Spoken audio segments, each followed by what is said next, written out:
सर्व सद्भाविकांना सस्नेह श्रीराम. नववर्षाच्या सर्वांना मंगलमय शुभेच्छा. आजचा व्हिडिओ सर्वात महत्त्वाचा आहे, ज्याची मिलियनमध्ये लोक वाट बघत असतात, प्रतीक्षा करतात, अर्थात भविष्यवाणीची. वेळेअभावी सत्संग कथा वगैरे आपण सर्व बंद केलेलं आहेत पेशंटमुळे.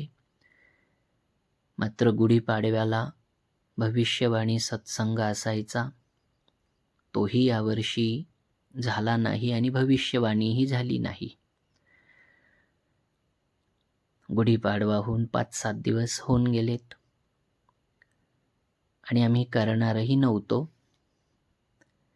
परंतु हजारो कॉल, मेसेज की काही करा, भविष्यवाणी करा. नाही प्रवचन सत्संगात तर निदान मोबाईलवर का होईना क्लिप रूपात, ऑडिओ व्हिडिओ रूपात द्या. आणि म्हणून आज शेवटी आम्ही ईश्वराला, सद्गुरू जनार्दन स्वामी गुरूंना स्मरून या ठिकाणी आज भविष्यवाणी करायची ठरवली. कारण आपण भविष्यवाणी 25 वर्षापासून करतोय, ज्यामध्ये 99% ती पूर्णतः सत्यच होते. 89 साली सद्गुरू जनार्दन स्वामींनी निफाडच्या एका कार्यक्रमात दिलेल्या वाचा सिद्धीच्या रूपामध्ये ती वाणी काम करते.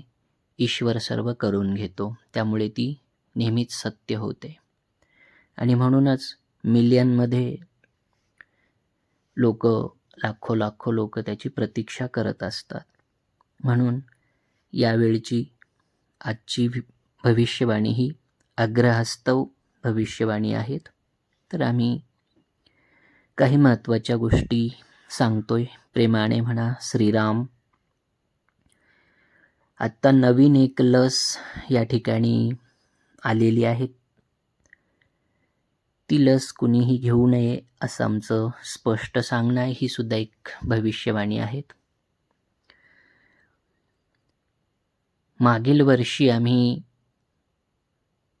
ऐकलं की व्हिडिओ पाहिला लक्षात नाही, की पेपराला वाचलं माहीत नाही, परंतु चांदवडमध्ये नेमिनाथ कॉलेजला काही मुलींना ती लस देण्यात आली असं वाचलं किंवा ऐकलं. आणि आम्ही लगेचच सुरुवात केली सांगायला दुसऱ्याच मिनिटाला, की ही अँटी कॅन्सर म्हणून कॅन्सर न होणारी लस जी दिल्या जाते, ह्याच लसीने अनेकांना कॅन्सर होईल, नवे प्रत्येकाला होईल आणि अनेक आजार निर्माण होतील. आणि इन्फर्टॅलिटी अर्थात वंध्यत्व, संतती न होणं, हे सुद्धा गर्भाशयाचे PCOD, PCOS असे अनंत रोग निर्माण होतील. हे आमचं भविष्य आहे. ज्याप्रमाणे आम्ही कोरोना येईल हे 2017ला सांगितलं, ही जगातली पहिली भविष्यवाणी होती, आपल्या व्यतिरिक्त जी कोणीही केली नव्हती. हजारो लोक आपल्या आश्रमात वाचलेत. ॲम्ब्युलन्स लाईनमध्ये येऊन उभ्या राहायच्या, अक्षरशः 36 आणि 38, 48 ऑक्सिजन असलेले, अगदी गेल्यात जमा असलेले, काहींचे डोळेही उघडत नव्हते, असे सुद्धा पेशंट डॉक्टरकडून जे घरी काढून दिले, जा घेऊन 1-2 दिवसात हे मरून जातील, ऑक्सिजनवर जिवंत ठेवा, असे लोक लाईनमध्ये आपल्याकडे लागायचे. एक सुद्धा मृत्यू आपल्याकडे झाला नाही. लाखो लोकांना माहिती आहे, ते सगळे जिवंत आहे, त्याचे व्हिडिओ आहेत. ईश्वराने करून घेतलं. ते तर झालं कोरोनाचं. पण कोरोनाची लस येणार असं आम्ही फक्त ऐकलं. ऐकल्याच्या ती 6 महिन्यानंतर आली, मात्र लस घेऊच नका, ही लस बनण्याच्या आधीच आम्ही सांगत होतो. त्याने अनंत रोग होतील, त्याची गरज सुद्धा नाही आहे, त्याचा फायदा नाही, त्याचा तोटाच होईल. हे आम्ही खूप ओरडू बेंबीच्या देठापासनं सांगितलं. सोशल मीडियाला अनेक पोस्ट, व्हिडिओ आपण टाकलेत. लोकांनी त्याला ट्रोलिंग केलं, कारण तो पिरियड फक्त डॉक्टरचा ऐकणारा होता, देवाचं सुद्धा, साधूचं सुद्धा ऐकेनात लोक आणि दुःखही भोगलं मग त्या लोकांनी. तर अक्षरशः ट्रोलिंगमुळे आणि अकाउंट डाऊन झालं आपलं. अकाउंट म्हणजे फेसबुक, सोशल मीडिया वगैरे असंही आपण जास्त लक्ष देतच नाही. पण जे होतं त्याचा स्तर खाली आला. लोकांना तो विरोध वाटला. तर अक्षरशः अकाउंट डिलीट करावं लागलं आपल्याला, नाहीतर आपले कधीच मिलियनमध्ये फॉलोअर, सबस्क्रायबर गेले असते. असंही आम्ही आयुष्यात कधी फॉलो करा, लाईक करा, शेअर करा या गोष्टी बोलत नाही. प्रसिद्धीची अजिबात हाव नाही. म्हणूनच आजसुद्धा अनेकांनी आग्रह केला की व्हिडिओ बनवा, आपला चेहरा दर्शन होऊ द्या. आम्ही ठरवलं नाही, फक्त ऑडिओ क्लिप आपण देऊ. कारण लोकेशना प्रसिद्धीची हाव नाही, ती ईश्वराची कृपा आहे. प्रेमाने म्हणा श्रीराम. मग नंतर शेवटी आम्ही सांगितलं होतं तेच रोग आता व्हायला लागले. ती कोरोनाची लस घेतल्याने हार्ट अटॅक येणं, पाईल्स मूळव्याधी होणं, ब्लॉकेज हार्ट अटॅक, मेंदूवर परिणाम, अजून अनेक खूप काही आउट ऑफ इमॅजिन, कल्पनेच्या पलीकडं. आणि म्हणून तर चक्क आपल्याकडे करोडोचे हॉस्पिटल असलेले स्वतः MD-MS डॉक्टर, MBBS अनेक जण आपल्याकडे नैसर्गिक चिकित्सा घेण्यासाठी येतात. आलेही पाहिजे, चांगली गोष्ट आहे. ईश्वरी चिकित्सा प्राकृतिक निसर्गाने दिलेल्या चिकित्सेपेक्षा कुठलीही चिकित्सा मोठी होऊ शकत नाही. म्हणून आज सुरुवात आम्ही लसपासनं केली की पुन्हाही चूक अशी करू नका. हे घ्याल तर वंध्यत्व येईल, आत्ताची लस घ्याल तर अनेक रोग येतील. आणि सगळ्यात महत्त्वाचं अँटी कॅन्सर म्हणून दिली जाते, तर तिनेच कॅन्सर निर्माण होईल. हे 1 वर्षापूर्वीही सांगितलं, आजही भविष्यवाणीच्या रूपात सांगतोय. पस्तावा करून घेऊ नका. ते मुस्लिम लोक कोणतीच लस घेत नाही बघा, कारण त्यांना माहिती आहे याने काय होईल. मात्र हिंदू सायन्सला खूप डोक्यावर घेतं, सरकारला डोक्यावर घेतं आणि प्राकृतिक गोष्टींना फॉलो करायचं सोडून त्याला भोंदू किंवा चुकीचं समजून, अंधश्रद्धा समजून नको ते केमिकल शरीरात घालून स्वतःचा विनाश करून घेतंय. देवांनो, हे खूप चुकीचं आहे. पुन्हा एकदा सांगतो, लस घेऊ नका, पस्तावा करून घेऊ नका. राज्यातील सर्वात मोठा दरबार आपल्याकडे भरतो. महाराष्ट्रामध्ये आपल्या एवढी पेशंटची गर्दी कुणाकडेही नाही. 100मध्ये 95% रिझल्ट आहेत. इतका मोठा रिझल्ट पूर्ण भारतात कुठेच नाही. इतकी मोठी गर्दी पूर्ण राज्यात कुठेच नाही. 22,000 वेटिंग चालते अक्षरशः. काय कारण?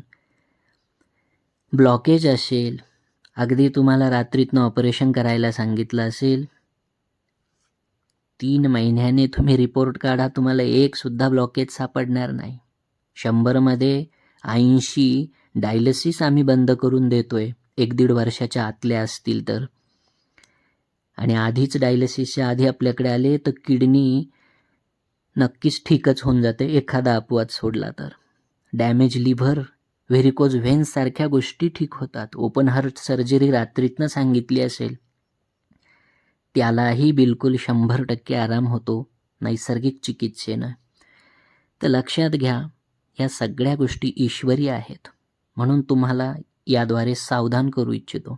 आणि ह्याचमुळे एवढी गर्दी आणि एवढा रिझल्ट. म्हणून तर अनेकांना माहिती आहे की कित्येक डॉक्टर काही जे निसर्गाला किंवा साधूंना मानत नाही किंवा जे धंद्याच्या पैशाच्या खूप लोभी अधीन झाले, ते अक्षरशः धमक्या देतात किंवा पिस्टल घेऊन आश्रमात पाठवतात. आत्तापर्यंत 3 पिस्टलधारी आश्रमात पकडले गेले, काहींवर केसही झाली. खूप काही गोष्टी आहेत. असोत श्रीराम. पुढील भविष्यवाणी ऐका. यावर्षी नवीन काही रोग निर्माण होतील जे सायन्सच्या डोक्याच्या पलीकडे असतील, ज्यामुळे भरपूर लोक दुःखी आणि त्रस्त होतील. कुठलेही रोग येऊ द्या, आपल्याकडे त्याचा इलाज आहेतच. कारण हेच तर भविष्य आहे. उद्या काय निर्माण होईल याची जाणीव आहे. मग रोग कोणता येईल याची जाणीव आहे, म्हणून त्यावर उपचार चिकित्सा काय होईल याचीही जाणीव आहे. ही ईश्वराची कृपा. खास करून वायव्य महाराष्ट्र, वायव्य भारत, गुजरात आदी तिकडे रोगाचा प्रादुर्भाव खूप जास्त असेल. पावसाबद्दल ह्या वर्षी खूप लोक चिंताग्रस्त दिसत आहे. त्यांच्यासाठी भविष्यवाणी, अर्थात शेतकऱ्यांसाठी. पाऊस यावर्षी मध्यम स्वरूपाचा पडेल, काहींना चांगला देखील पडेल, पण काहींना मात्र थोडासा दुष्काळ तर म्हणता येणार नाही, पण थोड्या प्रमाणात का होईना दुष्काळी स्थिती असेल, परंतु तरी तो बरा म्हणावा लागेल असा असेल. अर्ध्या पेरण्या लेट होतील, अर्थात अर्ध्यांना पाऊस उशिरा पडेल.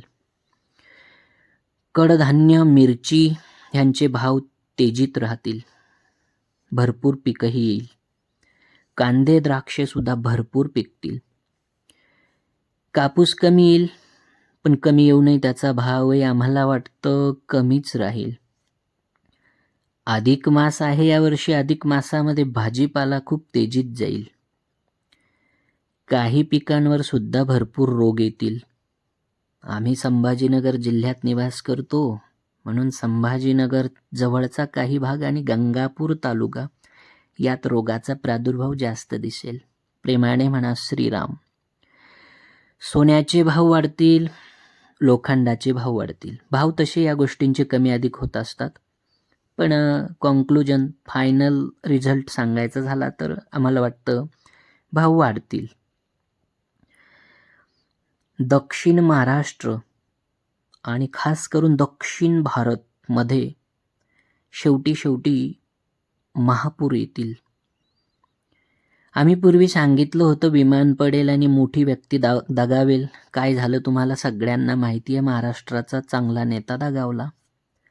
पुन्हा एक विमान पडेल आणि 3 हेलिकॉप्टर पडतील.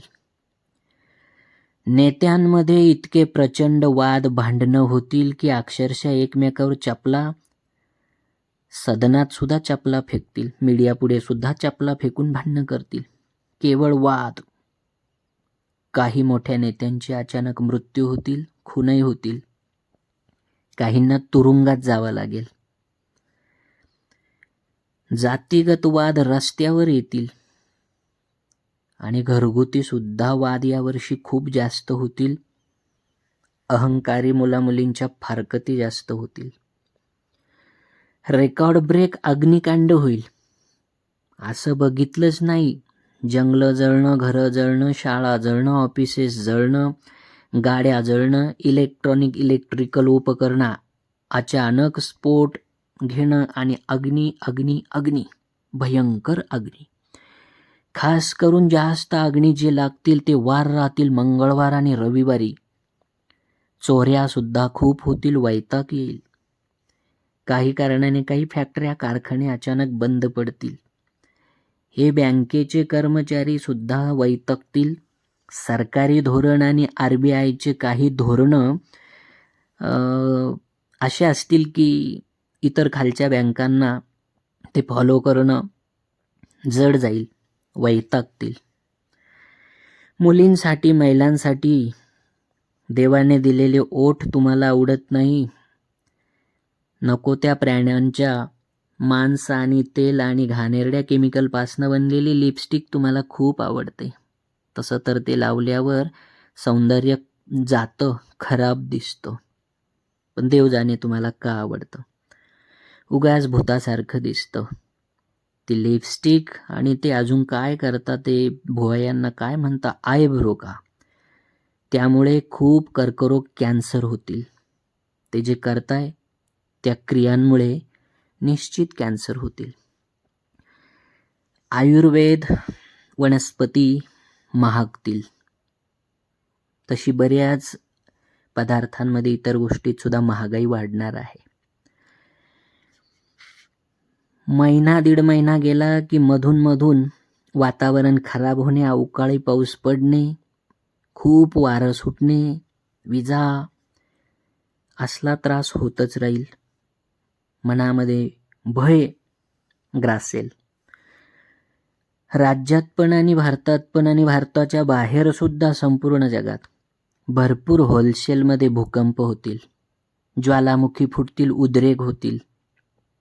अचानक आवाज येतील जमिनीतून, आकाशातून. कुठून आवाज आला हेच कळणार नाही. भय निर्माण होईल. आत्ता जे युद्ध चालू आहेत हे थोडे दिवस चालेल, मग बंद होईल. पण काही महिने गॅप गेल्यानंतर त्यांची गुरगुर पुन्हा सुरू होईल आणि पुन्हा उद्योग चालू होतील. नव्यानं चीन आणि आपल्या शेजारचे पाकडे पुन्हा तेही कुरघोड्या करतील भारताविषयी. तीही गडबड वाढेल. आणि बावळट असलेला ट्रम्प तात्या, कसं तरी त्याला आपलेसं करावं लागत राहतं मोदी बाबाला. पण ते आता जुळून आलेले संबंध भारताचे अमेरिकेशी पुन्हा शत्रुत्वात बदलतील, पुन्हा बिघाड होईल. हे AI जे आहेत, आर्टिफिशियल इंटेलिजन्स, यामुळे भरपूर नुकसान होईल, भरपूर प्रॉब्लेम निर्माण होतील. हे एलियन जे आहे, एलियन नावाचा विषय सुद्धा सायंटिस्ट लोकांसाठी खूप मोठी डोकेदुखी बनेल. धार्मिक आयोजनं भरपूर होतील, भरपूर आध्यात्मिक गोष्टी घडतील. सध्या चालू असलेलं चांडाळ खरात बलात्कारी प्रकरण ह्याच्यासारखे अजून 3 जणांचे इतर बलात्कारी भोंदू प्रकरणं बाहेर येतील. दुधाचा भाव वाढेल. अजून खूप गोष्टी आहेत, पण आता आमच्या मूडमध्ये, मनस्थितीत एवढ्या गोष्टी आम्हाला मनात आल्या त्या सांगितल्या. आता पूर्वीसारखी स्मरणशक्ती तितकी राहिली नाही. एकाग्रता स्मरणशक्तीचं कॉम्बिनेशन लागतं, म्हणजे उद्या घडणारी घटना आज कळते. प्रेमाने म्हणा श्रीराम, प्यार से कहो श्रीराम, से यू लवली श्रीराम.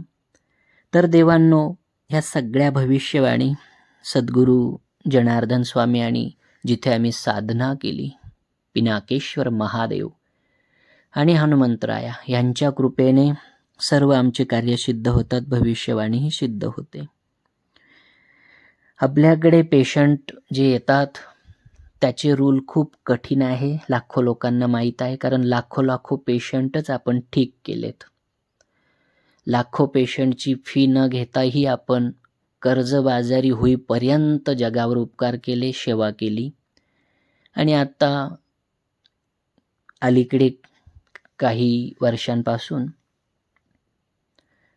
नाममात्र फी आपण सामाजिक आध्यात्मिक कार्यासाठी घेऊ लागलो. तसंही फुकटची किंमत नसते, कार्यही सिद्ध होत नाही.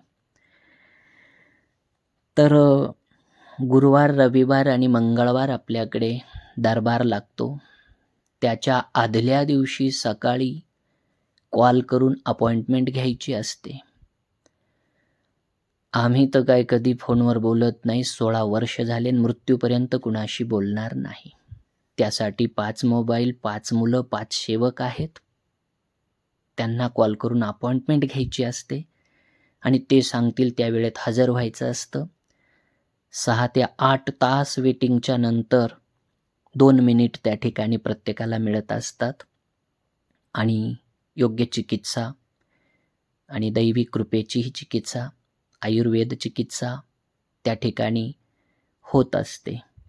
कुणाचाही वशिला तिथे होत नाही. कलेक्टर, कमिशनर, साधू, संत, आमदार, खासदार लाईनमध्ये बसतात. धर्तीवर एकमात्र स्थान जिथे अजिबात कुणाचा वशिला नाही.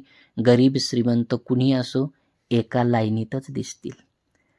जाता जाता सगळ्यांना श्रीराम, जय गोमाता.